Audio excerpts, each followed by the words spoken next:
Hello people, welcome back to Speaking Spurs. Me, Kieran, talking all things Tottenham, and as promised, another daily video. Those of you that are new to the channel, don't forget to subscribe, like and comment below. We have good conversations going in this Speaking Spurs YouTube channel. But I'll jump right into it. We'll start off with something about Spurs ladies. So the ladies are currently sitting second in the league, level with Arsenal. You know, the scum, they are sitting top of the league. We're only behind them on goal difference. We have played 4 games and won all 4 of them. And Rachel Williams, who is one of the forwards for the Spurs ladies, she has won the September goal of the month for Tottenham Hotspur. So she actually had 2 goals entered into that, and she's beaten out all the boys and managed to get herself goal of the month. So congratulations to her, and may the success of Spurs ladies continue. We've invested very well into the ladies, and rightly so, they deserve it. And obviously the fans are recognising that talent. Onto a little more negative side of the story. John Wenham, he's come out and accused Spurs of negligence and a chain of bad decisions, which has led to Harvey White having his career essentially hindered. So he went on loan last season to Portsmouth in League One, did very well. They wanted him back again. Many clubs have come in for him for loan offers, and we rejected them all, and he's currently stuck playing with the under 23s. It's a great thing for Tottenham to have him around and all the lads around him, because they'll probably learn from him. However, it's certainly not helping his career. He deserved to go back out on loan again and ply his trade. I'd have just sent him back to Portsmouth. He did very well there. The fans like him, settled in with the team really well. It's good for his development to get first team football at what I would call a higher level, and him being in the under 23s, which he's, you know, better than now, I feel it just blocks some of the under 18s being able to step into the under 23. So I completely agree with what John Wenham is saying, and wish Spurs had done something. Maybe they'll let him go out on loan in January for the rest of the season, so fingers crossed on that one. But Harvey White, talented player, could have a big future if things go his way, go the right way, and we develop him properly. Now moving on to potential transfers. Juventus apparently are considering to allow Dejan Kulusevski go out in January. He's 21 years old. Apparently we have some sort of interest in him. Now the reason Juve are willing to let him go is because to get people in, they need to allow people to go. Dusan Vlahovic, who we're heavily linked with, is a player that Juventus are looking at. So that would allow Dejan to go out the door. Although we want Vlahovic, which is really annoying. But the thing about Kulusevski, he's actually primarily a winger. He can play anywhere across the midfield. He can play as a support striker. However, you know, he's more dominant as a winger, which I question, do we really need him? His age is good, 21, got a lot of years ahead of him. However, wingers, we got a decent chunk of. We don't really need another one right now. He's quick, physical, very good technical player. As I said, can play anywhere across midfield, including just behind the striker. He was born in Sweden to Macedonian parents, but decided to represent Sweden. He came up through the ranks at a club whose name I can't pronounce, so I won't bother. Then moved to Atalanta, then became a senior player there, went on loan to Parma. Juventus then signed him. He went back on loan to Parma, but he's been starting games for Juventus this season. Don't really need him. Could be a good player, but we need some more homegrown talent within the squad, so don't know what to make of that one. Barcelona, this is about a possible outgoing. So they wanted Tanguy Ndombele in the summer, but unfortunately financial constraints stopped that from being able to happen. Apparently they are still interested in him, have him as one of their number 1 targets in midfield, because they didn't strengthen in their midfield, alongside Kessie, Brozovic and Van der Beek. So they are the players they're looking at. We did quote Barcelona the 60 million euros pretty much that we pay for Tanguy Ndombele. For a deal to work now, he would have to go to Barcelona on loan before it's made permanent, because they still have those financial constraints. They need time to get money back into the club before they can spend, and they're going to have to sell some players at the end of the day to get someone like Ndombele in the door, because he's going to demand a high transfer fee and also high wages. Can I see it happening? No. I could see a loan deal possibly happening if they get players out the door, but I just can't see them taking him on a permanent. And I think he'd do very well at Barcelona just because of the sheer talent that he's got. And the Spanish league isn't as intense as the Premier League. Sorry if I'm offending any La Liga fans there, but it's just not. Now, moving on.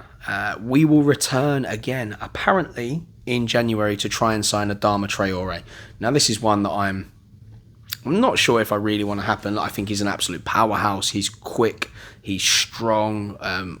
We saw how much of a handful he can be when we played against them this season already. Look, he's got a lack of end product. If he can get the end product, then yes, I'd want him in the door. But then if he could get the end product, could you imagine just how much he would cost? So it's one of them where if we get him, great. If we don't, I'm not overly bothered. So let's talk about a transfer that nearly happened at one point.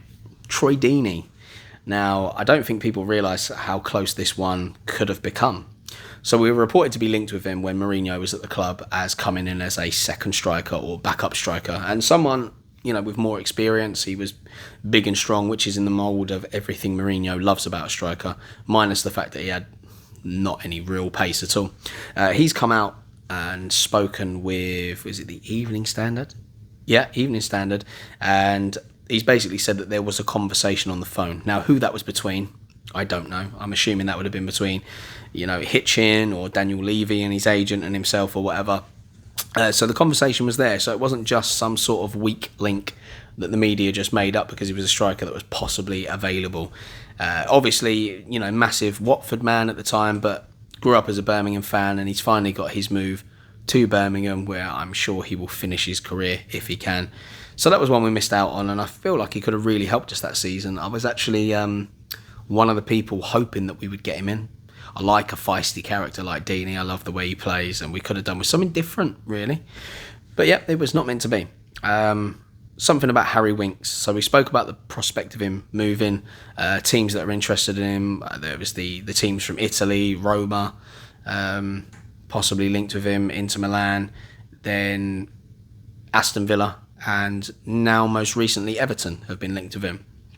But Daniel Levy and Nuno Espirito Santo may block his January move. The guy wants more playing time, but apparently he's seen as a key backup member of the squad.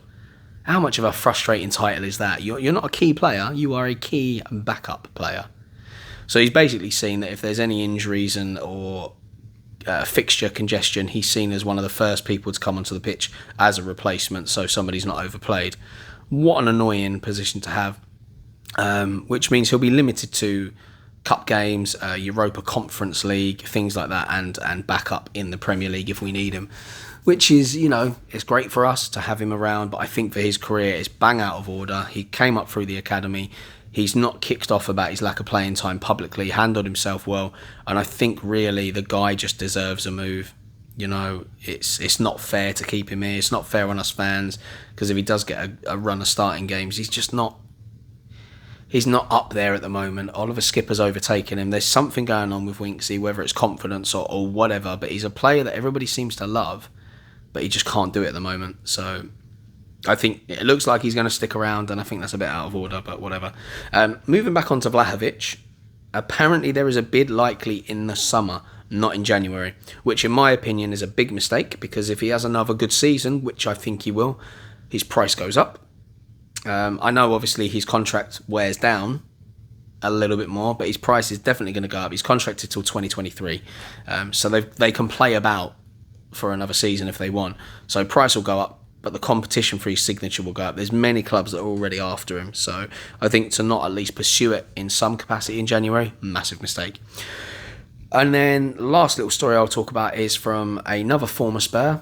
So we've had Serge Aurier talk recently, and then Sandro was the other one that I spoke about. Now Alan Hutton has chipped in his piece, and this one is nothing to do with him. It's actually to do with claims that Steve Hitchin has washed his hands of the Nuno appointment, to the point where apparently he's been telling friends the Nuno appointment was nothing to do with him. So Daniel Levy promised us at the end of the season about having a manager in the mould of, the Spurs DNA, wanted someone that's going to play attacking, attractive football and things like that. Paratici came in, and then obviously we've signed Nuno Espirito Santo, who I wouldn't say is not attacking. I would just say he's more pragmatic than what we were hoping for. We wanted someone a bit more exciting, but he comes from a goalkeeping background, so he's always going to want a sturdy defence, because goalkeepers always want a sturdy defence in front of them before they think about the attack. Obviously, we're in a transition. Nobody knows whether the Nuno appointment is going to work out. It's way too early to decide on that. But it seems like internally there is a bit of a divide. Hitchin has washed his hands with it. Not very nice for Nuno to possibly read or be involved in at the moment, which creates more of a negative atmosphere, which isn't going to help him as a coach moving forward. But at the end of the day, he was appointed. Levy signed off on it when Paratici wanted him. There's been agreements in place. There's obviously the contract issue where if he doesn't finish in 6th place, we let him go without any cost to us. So, yeah, it's interesting that that has been made public. And it just seems a bit weird for a story like that to come out when it's to do with someone like Steve Hitchin, who's not someone traditionally gets spoken about in the press. Someone that us fans may talk about from time to time because of his poor transfer dealings and the fact that he, said on the documentary that he doesn't like the transfer window, which was his job to get players in, but he was specifically talking about the January transfer window and how it's just more difficult for certain teams in January to acquire players of top talent. But yeah, that's it for today. So you got 1, 2, 3, 4, 5, 6, 7, 8, 9 stories in there. That's not too bad, is it really, considering we're on the international break?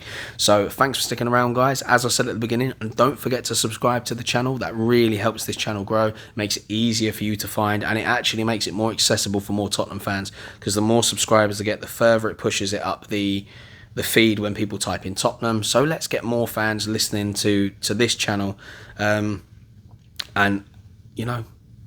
spreading the love of Tottenham Hotspur / frustration, because that's what we do best.